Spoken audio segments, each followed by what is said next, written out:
तो बढ़ेंगे खबरों में आगे, जहां मायावती का ओबीसी समाज को लेकर कांग्रेस पर निशाना सामने आया। लोकसभा में राहुल गांधी के बयान को लेकर ये पोस्ट मायावती ने किया है। दिल में कुछ और जुबान पर कुछ जैसी स्वार्थ की राजनीति, ये बड़ा आरोप मायावती ने अपने पोस्ट के जरिए कांग्रेस पर लगाया है।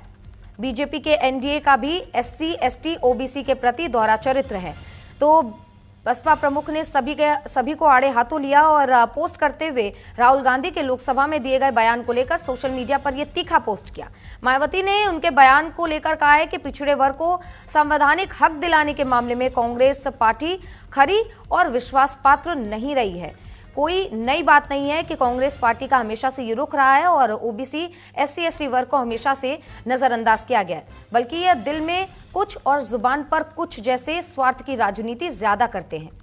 और इसी का परिणाम स्वरूप है कि कांग्रेस पार्टी यूपी सहित देश के प्रमुख राज्यों में सत्ता से लगातार बाहर रही है और अब सत्ता गंवाने के बाद इन्हें उन वर्गों की याद आने लगी है जिनकी नीयत और नीति में हमेशा से खोट रहने की वजह से घड़ियाली आंसू नहीं तो फिर क्या कहा जाएगा। यानी कि कांग्रेस की नीति और नीयत दोनों पर ही मायावती ने सवाल उठाए हैं, जबकि वर्तमान हालत में बीजेपी के एनडीए का भी इन वर्गों के प्रति दोहरा चरित्र वाला यही चाल ढाल लगता है। तो मायावती ने यह तीखा पोस्ट किया है जिसमें न सिर्फ कांग्रेस बल्कि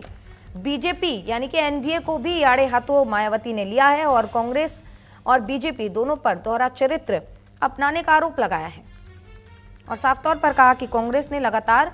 ओबीसी एससी एसटी वर्ग को नजरअंदाज किया है और अब जब कांग्रेस तमाम राज्यों से सत्ता से बाहर है तब उन्हें इन वर्गों की याद आ रही है।